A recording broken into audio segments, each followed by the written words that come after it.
Thank you to the great grassroots conservatives who work and unite here today. And welcome to my hometown of Calgary. Conservatives from all over the country. Who's excited to be in Calgary in January?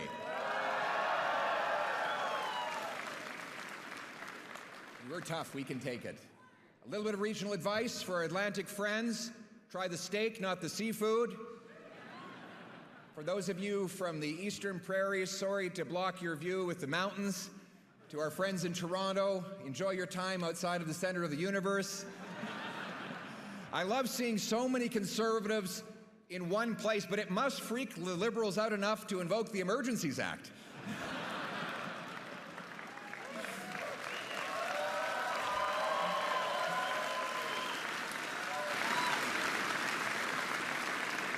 But truly, it's great to be home, in the beating heart of the West, a land filled with treasure, a land of oil and honey.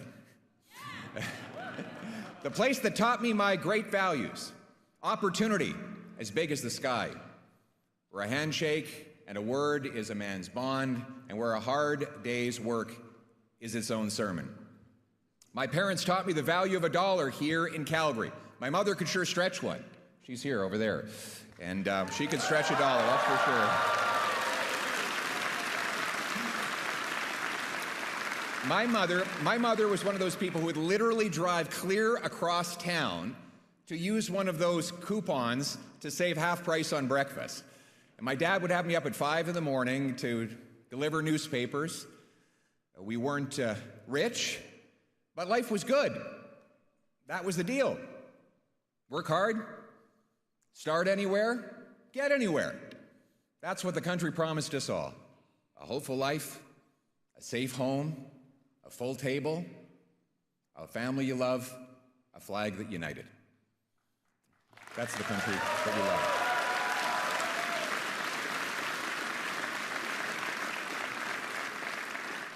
We call it the Canadian Promise, the deal.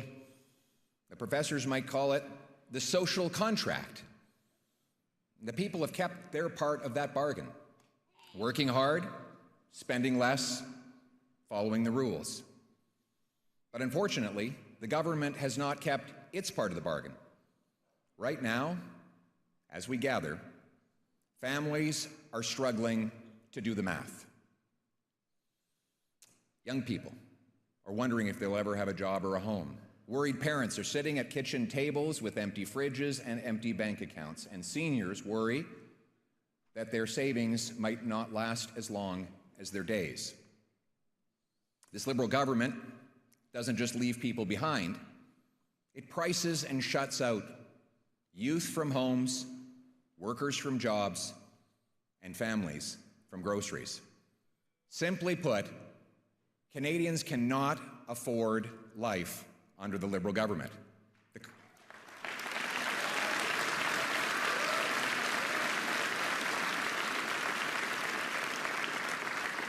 The government is literally the biggest item in a family budget today. It takes up more money than food, clothing, and shelter combined. The cost of government is driving up the cost of living. Taxes and record money-printing deficits are inflating everything.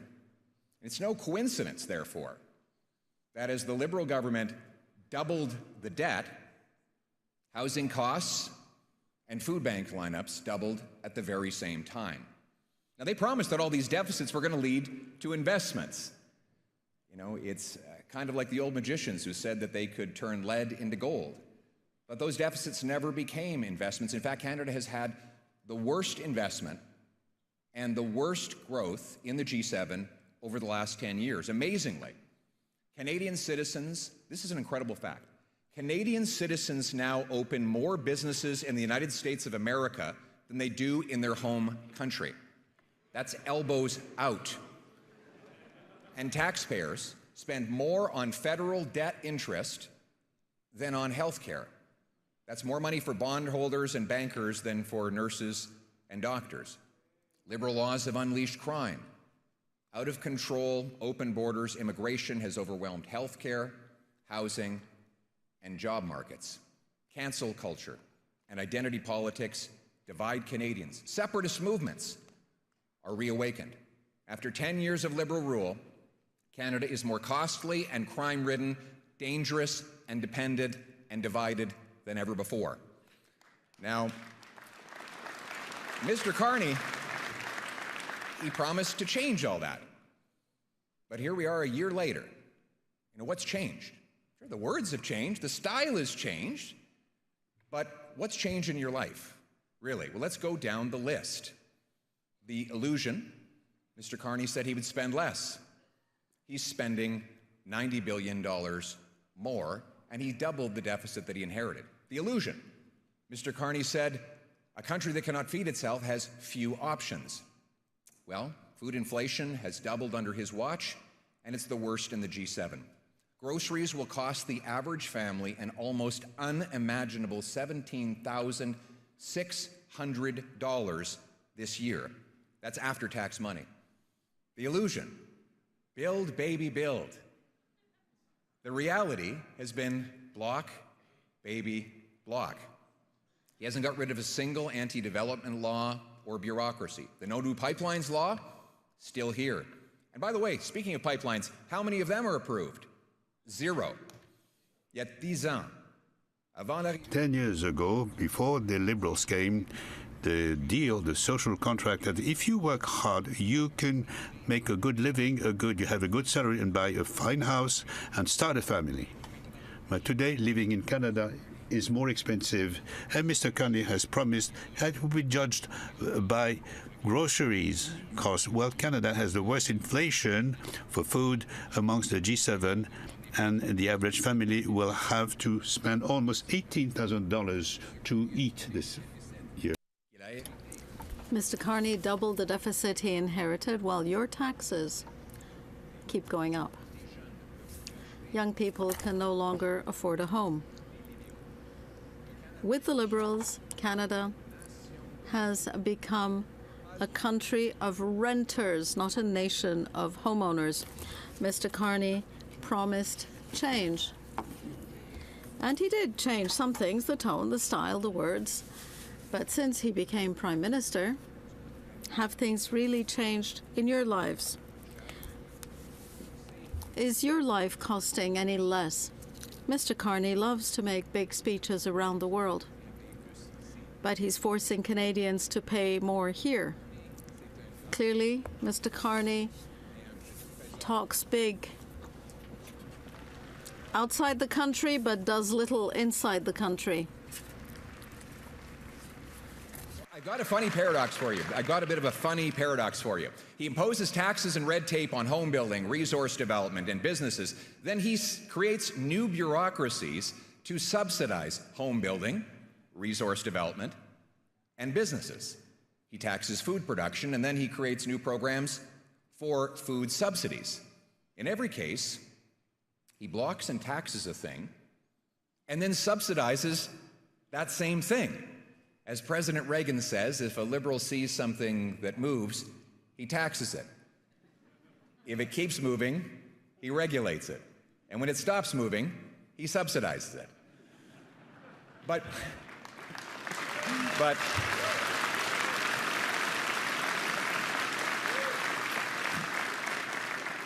why not just get out of the way and let things move? Well, because then there'd be no role for him. No photo op, no power. If everyone could just get up and do great things without him, he would be less relevant. The government would be less important. This way, you have to give him your money and then come ask for some of it back. And he can claim that he's building the thing that he's blocking. The cost of the benefit is seen in the form of his photo ops and political power, but the cost is paid by the homeowner who can't build a home, the carpenter who never gets a job building it, and the family that never gets to move in, or the entrepreneur who never launches the business, or the senior who, because of all these extra costs, has to choose between eating and heating. These costs are so often unseen, and even more often, so too are the people paying them. But my message to those people who have felt unseen for too long, who are carrying the country on their back and feel underappreciated and overworked, Conservatives see you, and conservatives will fight for you. Thank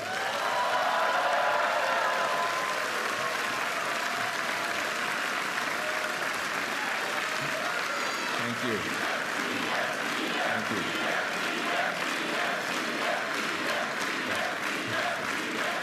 Thank you. Thank you. The people need the government off their backs, out of their way, and by their sides. And when I become Prime Minister, these great Canadians will not need to ask my permission to succeed. Business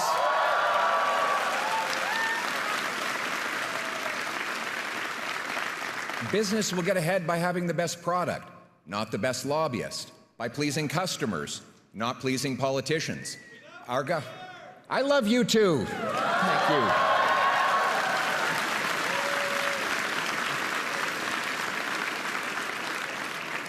We have the most amazing patriots, the most amazing people in this party. Thank God for the grassroots of the Conservative Party.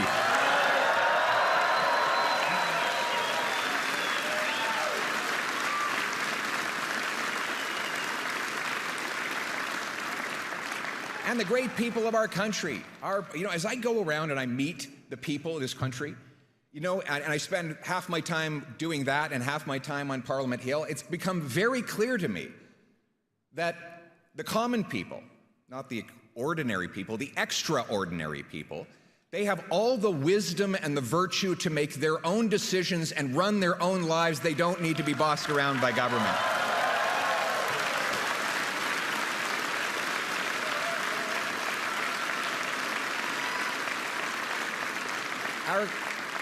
Our government is here to do its job.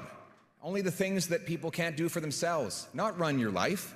In fact, if I were starting a new political party from scratch, I'm not. But if I were, it would be called the Mind Your Own Damn Business Party. It would be.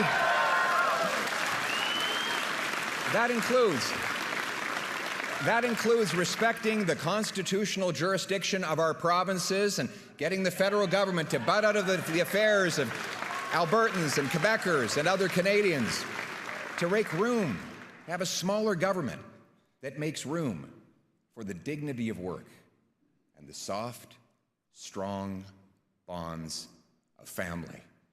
It was by fighting for these principles. Thank you.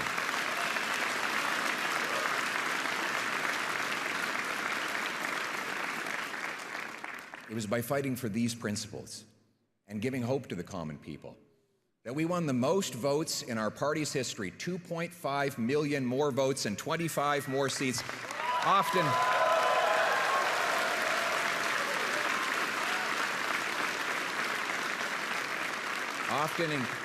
we won these votes in places that had never voted Conservative before.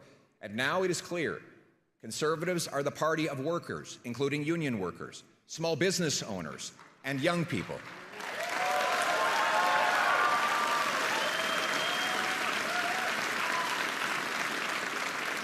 Have you seen the youth delegation at this convention? It is amazing.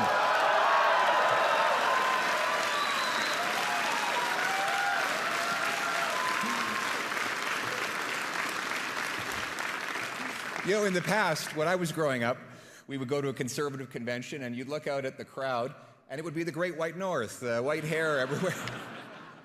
And we love the people with white hair, the wisdom that they share with all of us, but we also need a party that's infused with young people. And on that front, we are the youngest party and the oldest party.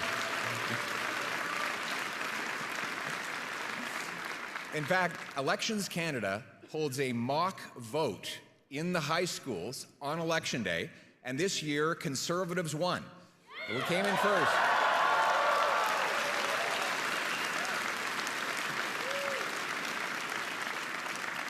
So congratulations, parents. The kids are all right.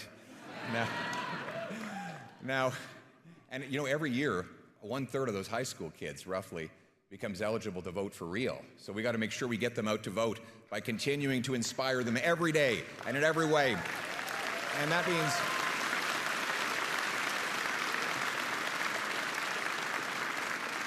now, obviously, elections teach us lessons, like, for example, the need to hold earlier and open nominations, to have more local autonomy, to empower our local riding associations, who are the backbone of our organization.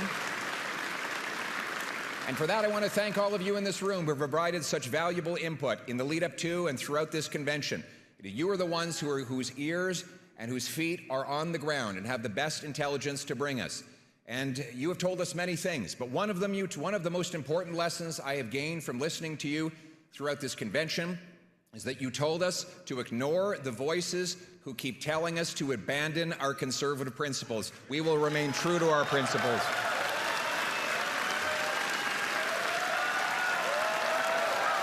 Absolutely. Thank you. Thank you.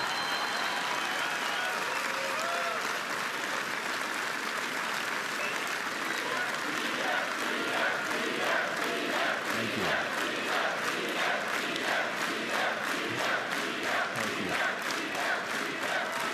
Thank you.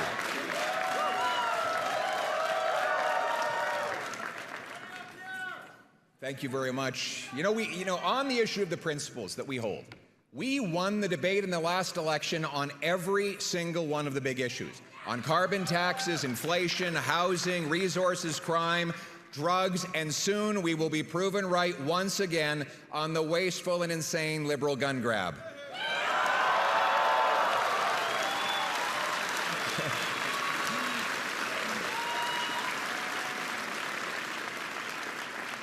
It's funny to watch the liberal rhetoric. First they said conservatives have no policies.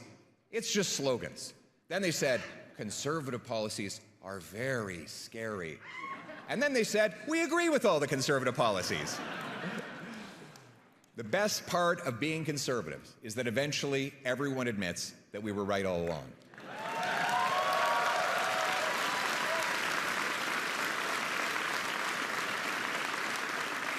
And it's not just the solutions for the past, it's the solutions for the future that we offer the Canadian people that brings so much hope.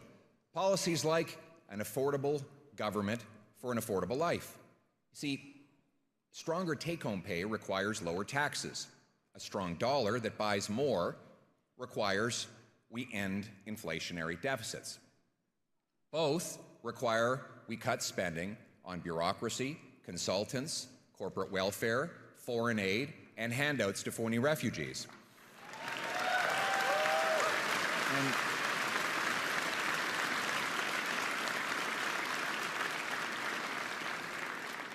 speaking of affordability, everything should be dirt cheap in Canada because we have the most dirt in which to build homes, grow food, and dig resources, right? Think about it. The treasures in our soil, mixed with the hands of our genius engineers and trades workers, can and will supply an abundant, affordable, autonomous future to our country.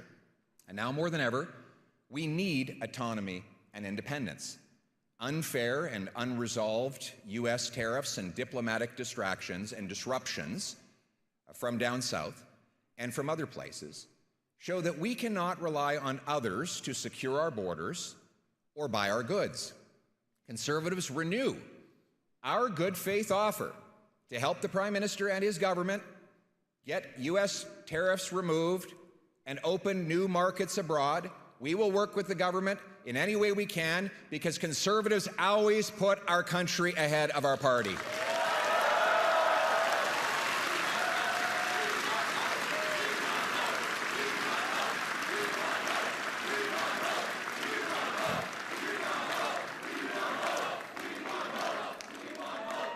In this dangerous and uncertain world, Canadians must stand united so we can stand on our own 2 feet. United and strong, Canadians will bow before no nation anywhere on earth.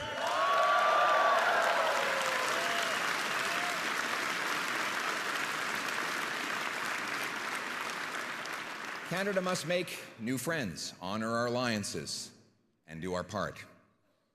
On resources, trade, diplomacy, foreign aid, and everything else, though, it's clear we must prioritize our own national interest above all else. And here's the good news. The good news is that the same conservative policies that will make life affordable will make Canada more self-reliant. We will do it by starting with the Canadian Sovereignty Act. This is a law that will put us back in charge of our lives. It'll bring home the $500 billion of investment that has fled south by ending capital gains tax on reinvestment in Canada.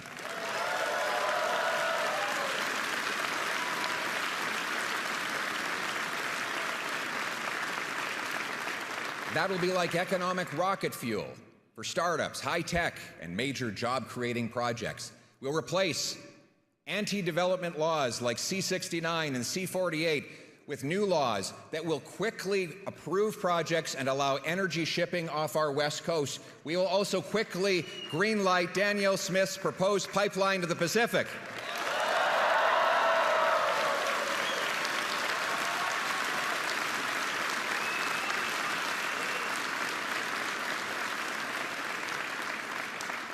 Let me just put this into context. That pipeline would move 1 million barrels a day and $30 billion a year. That would be the single biggest increase to overseas exports in Canadian history. And for context, the Liberals now say that they want this strategic partnership with China for a new world order. One pipeline to the Pacific would increase our exports more than all the products that we currently sell to China in a year. So I think that is a more accurate and pragmatic approach to diversifying our trade.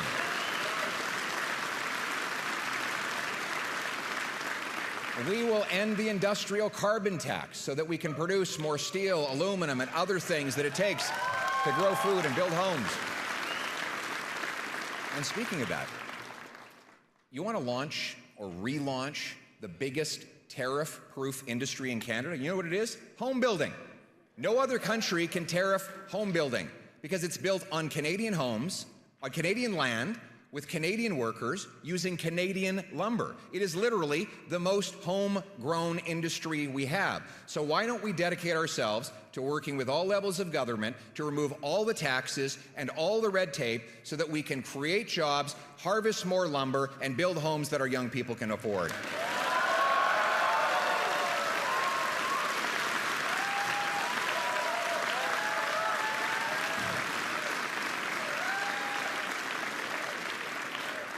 We'll create free trade bonuses for our provinces to open up markets to the rest of Canada. We'll bring incentives and rules to ensure that we keep our Canadian technologies in Canadian hands on Canadian soil. We'll move from the second slowest building permits in the developed world to the fastest building permits anywhere in the developed world. You know, people ask, it seems so complicated. How is it that we get things built? There's actually a very simple checklist that you need to build resource projects. 1, you need the resources. Check. 2, you need the workers. Check. We've got 100,000 unemployed construction workers available to start any day. 3rd, you need the investment. Check. We've got massive pension funds that are literally investing hundreds of billions of our savings in other countries where they can get things built. So the 4th thing is the only thing missing. It's the federal government permits. They are among the slowest in the world. We need to check mark this box so that we can get the federal government out of the way, get the permits so we can get shovels in ground, and that's what we will do.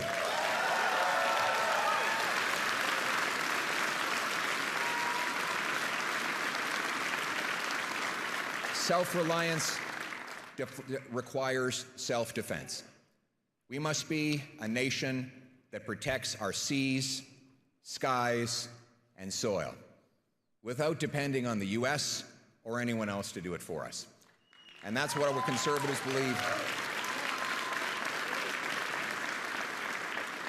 It's time to cut the back office bureaucracy and the botched purchases so that massive increases in defense spending actually hit the front line and support our soldiers, sailors, aircrew, and veterans. We will reassert Arctic sovereignty in this great conservative tradition of Harper and Diefenbaker. We will take back control of our north and ensure no foreign powers ever threaten our territory.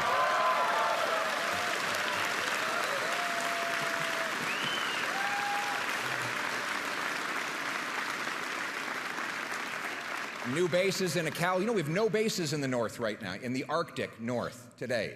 We haven't had any since the Cold War. We will open new bases in Iqaluit, Churchill, and Nuvik. 4 rather than 2 new icebreakers will break open that ice and open up new passageways for Canadians. We will speed up the purchases of new tactical submarines. I think my little girl wants to be a submarine sailor. She's very excited by that idea. So I think she's tired of hearing Daddy's speech, though, so we lost her. We will speed up purchases of new submarines, tactical helicopters, satellite ground stations, over-the-top radar, and we will quickly add an arsenal of drones that will cover more territory at lower costs and less risk to Canadian life so that we are ready for the future of warfare.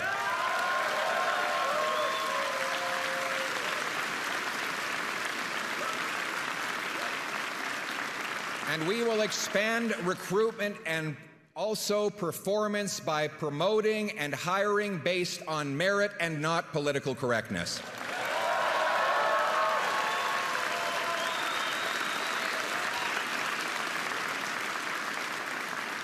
Our forces will be guided by a warrior culture, and our government will be dedicated to its first responsibility, which is to take care of our precious veterans. They fought for us, and we will always fight for them.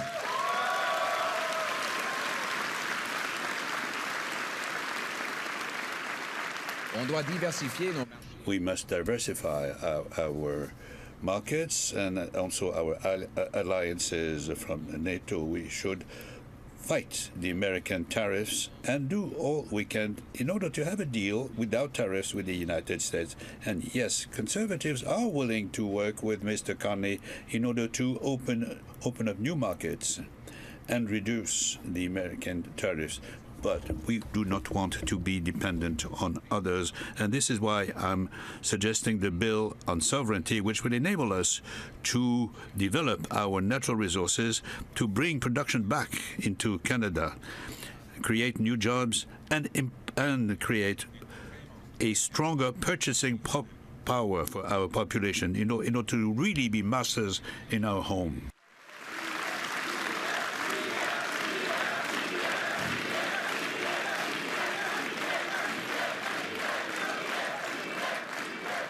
And we need to unite this country like never before, because a house divided cannot stand.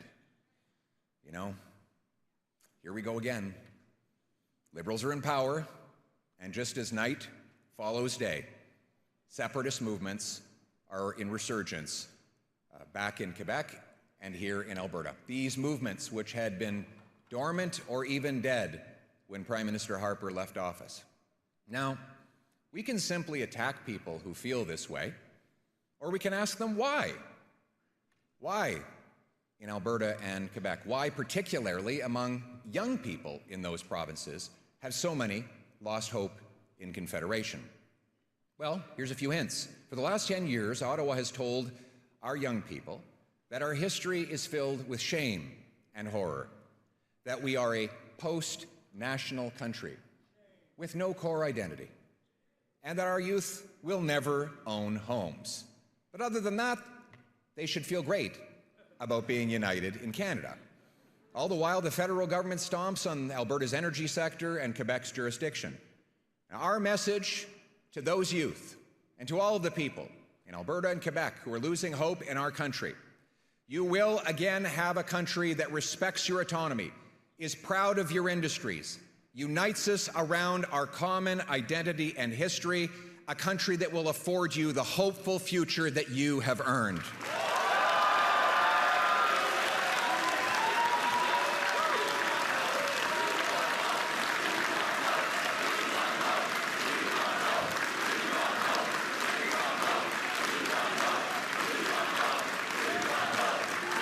Thank you.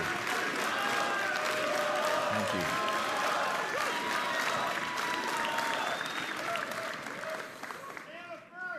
You know, it's incredible that when there's never been a referendum crisis or a national unity crisis when Conservatives have been in power. It's an interesting coincidence, isn't it? Quand les libéraux sont au pouvoir. When the Liberals are in power, well, then this is always a good thing for sovereigntists. never when the Conservatives are in power, because Quebec's autonomy is well respected and the Constitution of Alberta is recognized, and our country is proud, united, affordable, and full of hope. Problem is, for 10 years, the Liberals have been telling us, oh yes, said two things to young Quebecers and young Albertans, that Canada is a post-national country and state without an identity, with a shameful history.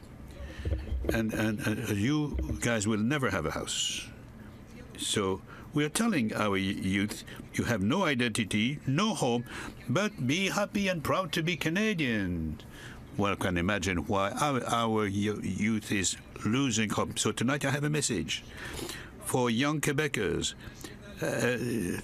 Quebec nationalism is part and parcel of Canadian nationalism. Canada will be proud of her history and her identity.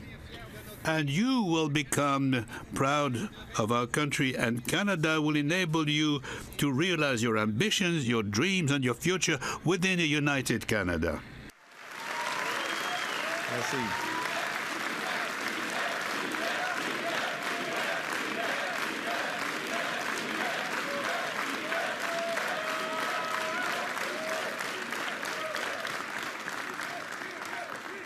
And we will celebrate. We will celebrate rather than tear down our heroes in history.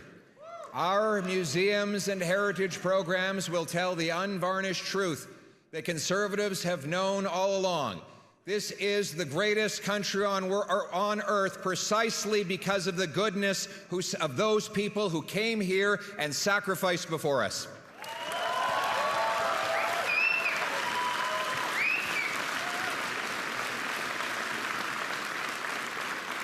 As the great Nova Scotian Joseph Howe said, a wise nation preserves its records, gathers up its monuments, decorates the tombs of its illustrious dead, repairs its great public structures, and fosters national pride and love of country by perpetual reference to the sacrifices and glories of the past. Uniting around our common history will heal the divisions. We want a nation where all of us are equal, a nation that is colorblind. We want a nation with no more hyphens, no more group labels. We are all Canadians, Canadians in our heart, Canadians in every single way.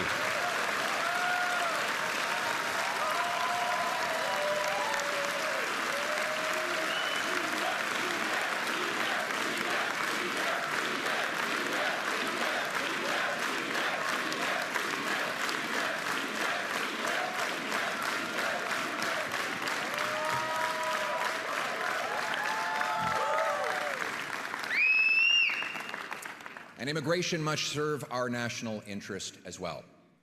We will welcome those who contribute, and we'll make sure that their skills are recognized so that they can get licensed to work as doctors and nurses in our country and reduce wait times in our hospitals.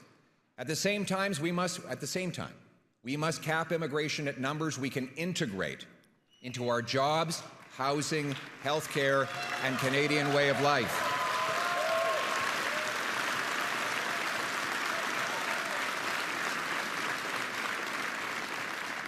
We will deport criminals, end fraud, end abuse and handouts to phony refugees.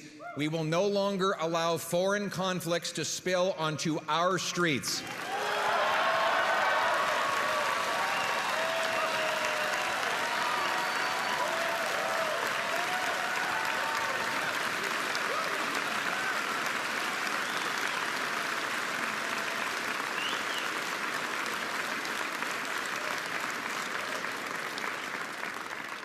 We must unite to end anti-Semitism and the attacks on our places of worship.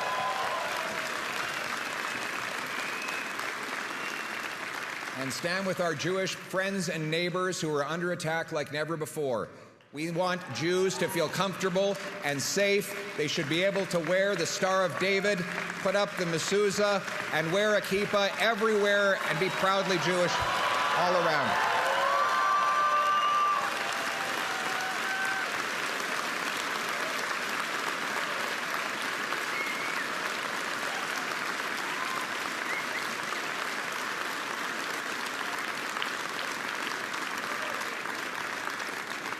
That's the story of Canada, isn't it?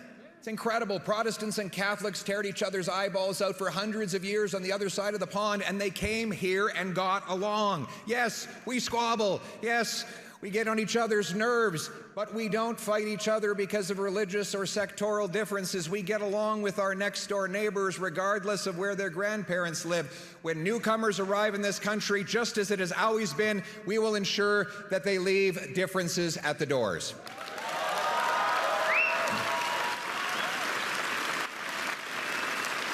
Et on va laisser les problèmes d'ailleurs à la porte. We must restore. Leave those problems outside the door, outside the house.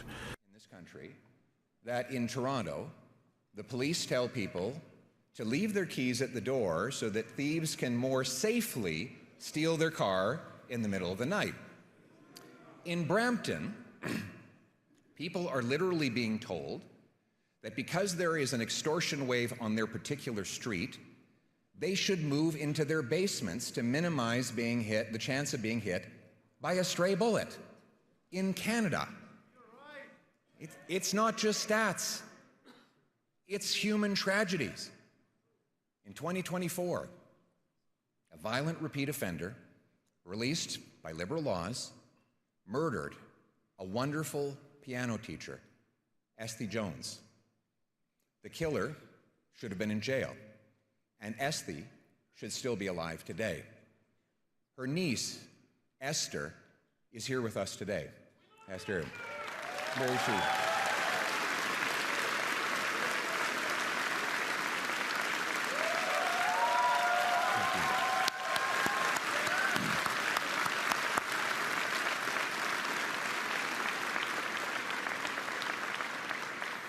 She decided to turn this terrible strategy into action, this terrible tragedy into real change. She joined our party and testified in a parliamentary committee against catch and release liberal laws. And together with her, together with you, Esther, we will work to pass laws requiring that anyone convicted of 3 serious offenses will have a minimum of 10 years in prison with no jail, parole, probation, or house arrest.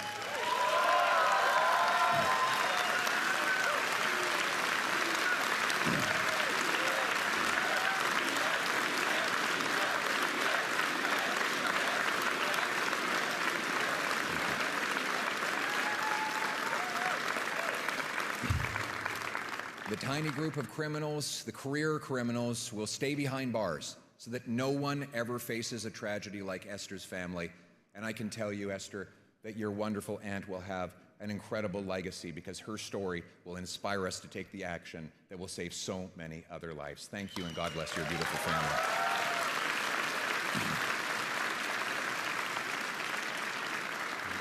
We will also protect the freedoms of law-abiding people with a new Castle law that allows you to take whatever action necessary to protect your family against home invaders.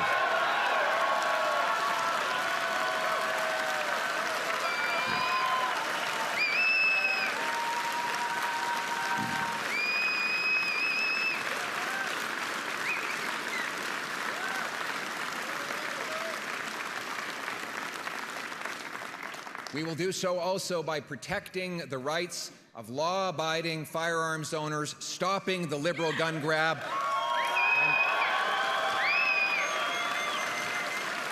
and putting the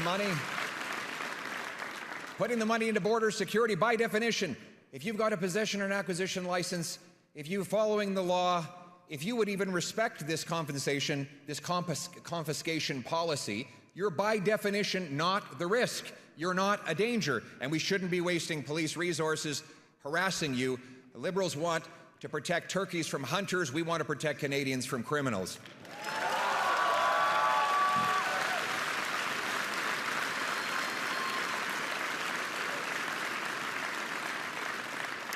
And we will protect your religious freedom. We will stop the Liberals from censoring politically incorrect Bible verses. You will have the ability to worship God in your own way.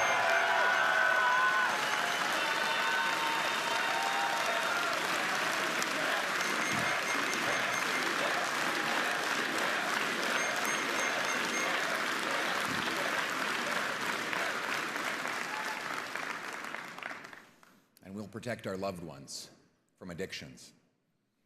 Overdoses have cost 50,000 lives and overrun our streets. We'll bring in life sentences for fentanyl kingpins, shut down the drug dens, and treat drug abuse, because 50,000 dead is too many. Let me tell you.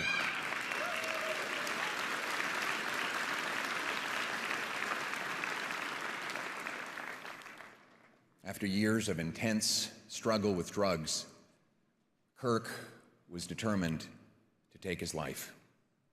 While driving on the Sea to Sky Highway, he took off his seatbelt and he drove full speed into a rock wall. But God was not finished with him yet. Kirk survived. And he later said, at that moment, I decided I was going to change my life. Kirk entered recovery, counseling, group therapy, exercise, and yes, faith. It was hard, but it saved his life.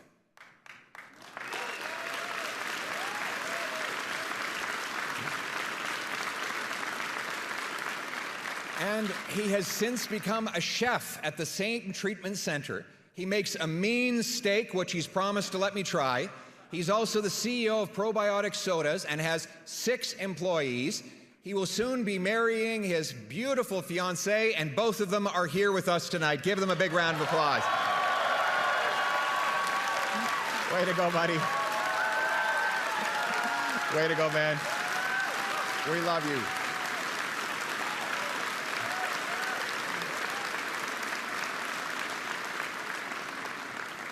You know, when I go to these treatment facilities, I love to go and meet with mostly the young men who are in those places, turning their lives around.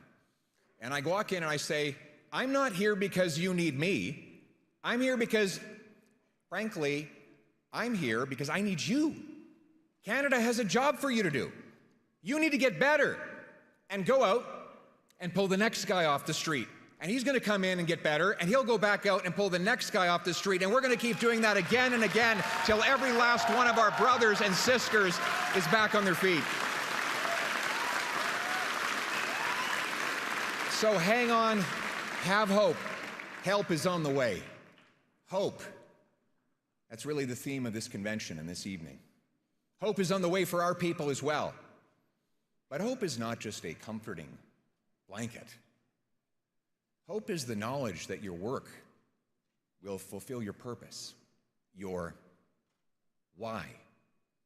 He who has a why can bear any how, Viktor Frankl wrote in the great book, Man's Search for Meaning. That thing that you call meaning could be for you a home, a career, a family, a business. Seeing your autistic daughter speak for the first time is the thing. It's the thing.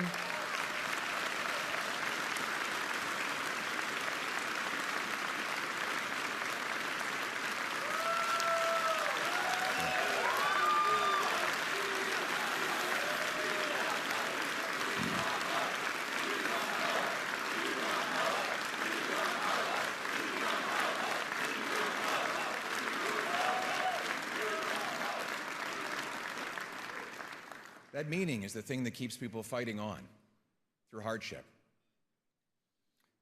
People ask me, why? I keep going. You know, the slings and arrows, they're the easy part. Constantly being away from family, that's the harder part.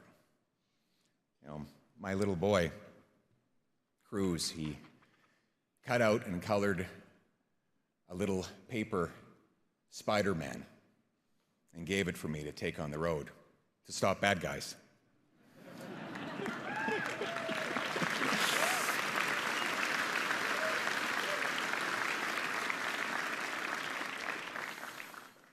I look at it when I'm in the hotel room, sometimes late at night. It makes me smile.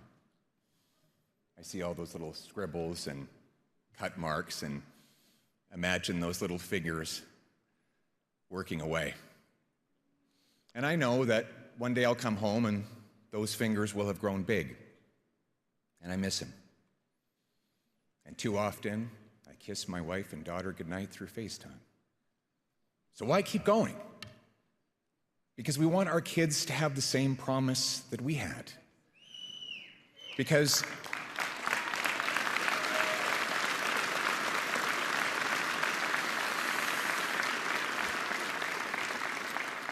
we want them to know that when you care about something, you work for it. When you believe in something, you fight for it. And most of all, when you start something, you never give up.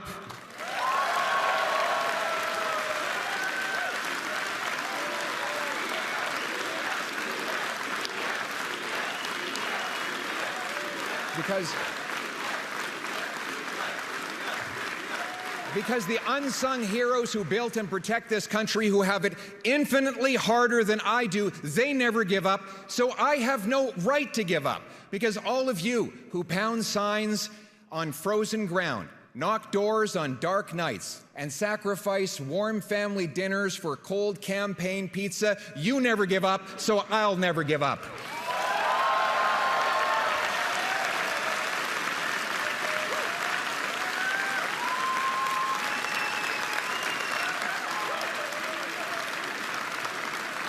Because the young couple scrimping to start a family, and the single mother fighting each day to feed her kids, they never give up, so that we never give up. Because the Canadian Pacific Railway workers who pounded spikes into frozen ground and forged steel ribbon that united East and West, they never gave up, so we never gave up. Because the Canadian teenagers living in frozen, rat-infested trenches, who had it infinitely harder than we do, they fought on, they never gave up, and they won wars, so that we will never give up on our country in these times. Comme Canadiens.